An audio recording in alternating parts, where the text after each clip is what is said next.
Now that we've analyzed a few terms, I think it's important to reflect on what we're looking for exactly out of these terms. So while many of these are political, let's try to focus on the values we've settled on to analyze their usage to answer these questions. How do these terms affect our thinking?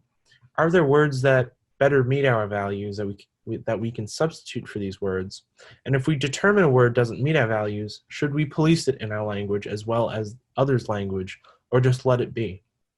Do words like these meet a linguistic need, or do they meet a political need? And if it's a political need, and these words don't serve your cause, are they more like passwords that signal joining a group? That's a lot of questions, so let's break it down. So the first question I think is worth looking at is how do these terms affect our thinking? Yeah, so I think to answer this question, there's two certain perspectives that have been established. One is linguistic determinism, and the other is linguistic relativism. And so linguistic determinism usually maintains that language and the way language is structured has direct influences on human thought and perception. And linguistic relativity, on the other hand, is essentially a weaker form of linguistic determinism, and it maintains that language influences thought but does not determine thought. And so generally, linguistic determinism has not generally been accepted by most linguists, and linguistic relativity has much stronger basis. And so linguistic relativity is supported by Chomsky's universal grammar. And that's a concept that we will discuss a bit more in a little bit. Yeah, absolutely. I agree with that. And also, I'd like to add that linguistic determinism has kind of been disproved, basically, while linguistic relativism still survives. And if you're interested in that research, I'll link it down below. But yeah, I think these words all have the power to affect our thinking because many of them are creating categories. They are some of them are like canceling, separate people from others, which can create mental barriers, at least in my opinion. And finally, there's toxic positivity.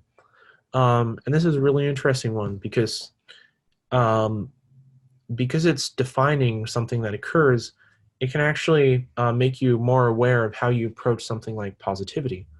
And so when you're being overly positive, simply being aware of what toxic positivity means can make you reconsider what you're doing and evaluate your own actions.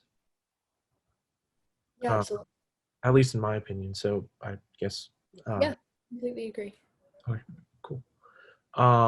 And then for the next question here, it's are there words that better meet our values that we can substitute for these words?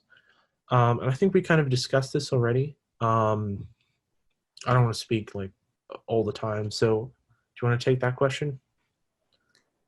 So the question, are there words that better meet our values that we can substitute for these words? And I think we've established that the words that we specifically mentioned, those specific examples, they do pretty much fulfill most, if not all, of our requirements for what we value in language, uniqueness and specificity. So when it comes to words that better meet our values, I think the only, I guess, concern that we could bring up is the degree of their functionality. How useful are they in getting our point across? So I think since the terms that we mentioned do fulfill uniqueness and they do fulfill specificity, the question remains is, are they the most optimal words to use within a certain context due to the way that they could be received due to their functionality? And I think that's where it gets a bit more ambiguous. Yeah. I think we have, yeah, go ahead. Oh, no, sorry, you were making a point there. No, so I think essentially we've analyzed these terms, and I think we've come to the conclusion that since some of them are a bit controversial, like for example, mansplaining, and then for example, sometimes toxic positivity, I think we can probably consider that perhaps those words, depending on the context in which they're used, they might not always be the most optimal words to use, just given some of the issues with their functionality. Would you agree with that? I might lightly disagree with you here. I do agree with you mostly though. I actually I think all these terms are really good. Well, canceling I'm a little iffy on. Um, but that's more in my like views of the word rather than its function. I think in terms of function, it's a useful word. Mhm. Um, in terms of function of toxic positivity, I think it kind of that word is dependent on how well people who meet the word are educated on it. I think if you're educated on it, it's a fantastic word. Mhm. Um, and if you're introduced to it well, I think it's not. I think it serves its function well, and as you said, it's unique and specific. And then mansplaining is the only one there that I'd actually question if there's better alternatives. And the thing about education is that if you're meeting someone who doesn't know what mansplaining is, that means you, first off, you have to very carefully go about educating them. In my opinion, it's probably best to educate and then use the word first if you're going to use it. But then that begs the question, if you've already educated the person on what they're doing, why do you need to put a word to it that they Yeah. might take offense at? Um, so um, Yeah. it's difficult. It's a difficult word to criticize because I understand it's a common practice that men do. That's just awful, and it's meant to describe that. But at the same time, I worry about its functionality in combating that behavior. Right, right. Um, Yeah, and I want to add that I'm not against their use across the board. I think there's just certain contexts when it's not always the most productive. There's some contexts in which it is productive, and there's other contexts in which it's not. So, for example, if you are meeting with someone who, or talking with someone who, is not very familiar with that term, they probably wouldn't know what it means, to just use that term, I think could sound very like accusatory and it could cause a lot of conflict. But if you're with someone who is probably also, another young person who probably understands the term and is probably familiar with the term and understands that you're not, accusing them of anything, you're just, pointing something out. I think in that type of context, it would be much more effective. So I think, like I said, it really depends on the context. I think a lot of times it could be used in a positive way to just, let people know of like an action or something that they're doing wrong, perhaps.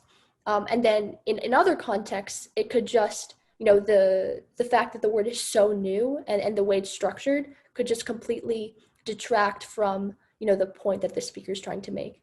yeah, I agree with you there. I think it's also interesting to note, come to think of it, that if you're open to the word and you've had it like well educated to you, the principles of like linguistic relativism suggest that that word may have an influence on your thinking. So sometimes we may see that negatively impact your thinking and therefore actions, like we saw in that clip I showed. But other times, if you've heard the term and you accept the term, when you've had time to process it and you know what it means, Mhm. when you're like interrupting someone, you might be like more aware of yourself doing that and try to stop yourself and control that behavior. So um, in general, though, as an accusation, I don't think mansplaining is that effective. Though, as you said, I think if you're talking about it as either to be aware of it, just to hear the term and be aware that that's something you do, or you're communicating with someone who's being mansplained to, and you want to use that term because it's unique and specific. Right. That's a good way of communicating about that shared experience, I guess. Mhm. Um, Yeah. hmm. And I will add to the point, just to tie it back to like linguistic relativism, that I think, codifying the term like mansplaining, it identifies like a concrete problem. Because I'm sure like, someone who has been mansplained to like several times before, you might recognize that something is off, but you're not really sure why, or you're not really sure like what exactly is happening here. But when there's an actual term, you realize, okay, this is like a problem that I can identify, with an explicit term. And that adds some validity to your experience of, recognizing, I mean, think I already understand this, but why is this person explaining it to me, in a patronizing way, if that makes sense. True, yeah, that's a great point. It actually, it does validate that experience. Like, no, you're not just imagining things. There is a term for it. That's a really good point. I actually didn't think of that. So yeah. So I think we've covered that question in its entirety. So let's move on. Now the next question we can consider is, if we determine a word does not meet our values, should we police it in our language as well as another's language, or should we just let it be and let language naturally take care of it as it might? Yeah. That's an interesting question because honestly, I think it varies on a case-by-case basis. Um, there's certainly words out there that I think should probably be policed, especially when it comes to, for instance, like slurs. Like, obviously, we shouldn't condone that behavior or use of those words. Um, However, when it comes to others, I think it's a little messier a question. Like, if I've determined I don't like mansplaining, I'm not going to prohibit. I'm not going to like expect everyone around me to just never use that term because I understand it's unique and specific.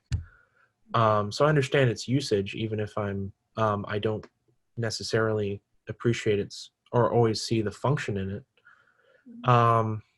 In general, I don't think it's even possible to fully police words either. I think um, if it's culturally accepted that a word is bad, then it's a little easier to police it. And there's like plenty of moral arguments, and especially again for slurs, that exists. And I believe it's a good thing. Um, but for other words, I don't really, unless you have like this large cultural movement to police it, I don't see how you can otherwise police that word. So for any words other than like slurs, in my opinion, we should just let it be. Yeah, I mean, I think I would agree with you. The only addition I would make is that I think in general, language is a self-regulating system. And so there's a constant like interaction between, a word and then the environment that receives it and uses it. So I think when concepts, like the concepts which, a particular word is like encapsulating, right? When those concepts fall out of favor, in the eye of the general public, then those words similarly will fall out of favor. And we might not need to explicitly police it, but I think a general social, as I stated before, in a social system, we have terms and behaviors and actions that we consider acceptable and some that we do not consider acceptable.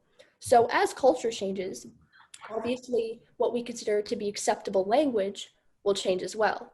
And so we might not need to explicitly say, you can't use this word or you can use this word. But I think in general, it will be implied, as culture changes. There will be words that are just so taboo that to say it is essentially, it's just completely unacceptable. And you will be like seen as an outcast just because that is what society has determined is, not a useful word to have in the context of whatever goals the society has at that given time.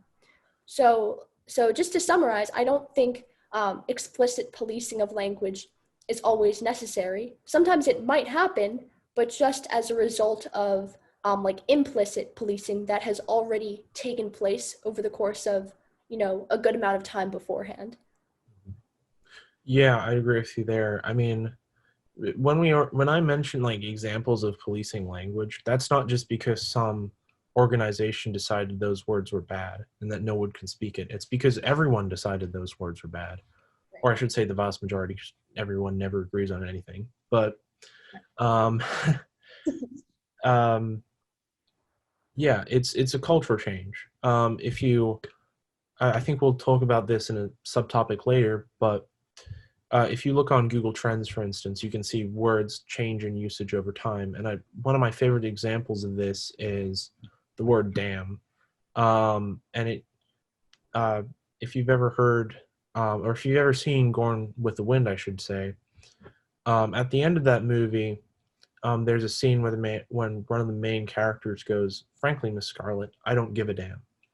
And it's today's audiences, it's probably like, "Oh, that's a cool ending."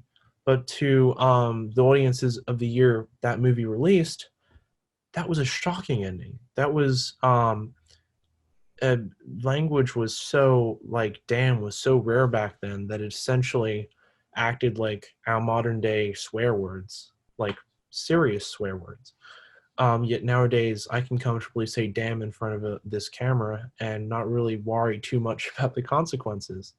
And that's just a sign of culture shift over time, of what's acceptable to say and what's not acceptable to say. Yeah, very good Also, point. oh, sorry, go ahead. Oh no, yeah, I concur. I agree. That's a good point. The final question from that long list we had was, do words like these meet a linguistic need, or are they meant to meet a political need? And if it's a political need, and these words don't serve your cause, do they act more like passwords that signal joining a group?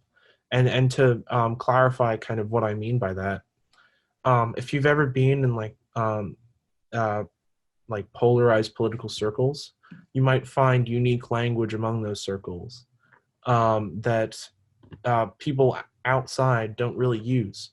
And it's kind of, at least from what I've seen, they act more like passwords or signs that you're a member of that group rather than going to prove a point, I guess. So I guess what's your take on that? Yeah, so I do agree with you. I think this calls into question, the purpose of words. And sometimes the purpose is not always just to communicate, the dictionary definition. A lot of times words can have, multiple purposes, and in many cases, one of those purposes is to act as like a group signifier or Like identifier, yeah. yeah. And so I think with your example of some words, some political words being used as like a password, I think that's definitely the case. And I think that just exemplifies how there's many different layers of words. There's not just the explicit meaning, but there's also, often many different implicit meanings behind a word. And then within certain contexts, those can definitely be used, like I said, as group signifiers.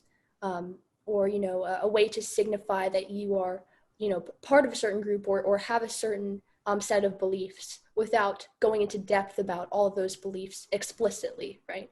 Yeah. Mm-hmm.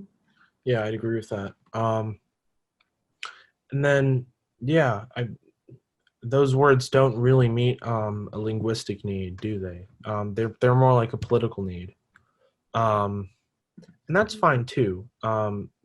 As you said, words have multiple usages, and it's not like words have to communicate a point. That's the only service they can be. So yeah. Yeah, I would argue that just because a word, acts as a password, doesn't necessarily mean that it doesn't meet a linguistic need. Like perhaps the linguistic need that is actually hidden is, the need to have a signifier in the first place, and then, that word may take on that role. So I think sometimes like whatever, like the linguistic purpose doesn't just extend to a very explicit definition. It can also fulfill these like hidden purposes as well. That's true. Yeah. I mean, it's not like, and also that I've kind of phrased that question badly. It's not like a word can only be linguistic or only political. There can be cross ties between the two. Like you can use a word to satisfy the linguistic need of sharing a point, while also using that word to satisfy the political need of identifying with the group. Well, we spent a lot of time analyzing the usage of words, as well as three specific examples: mansplaining, canceling, and toxic positivity. And we've evaluated their political usage, linguistic usage, their values, their functions, and more.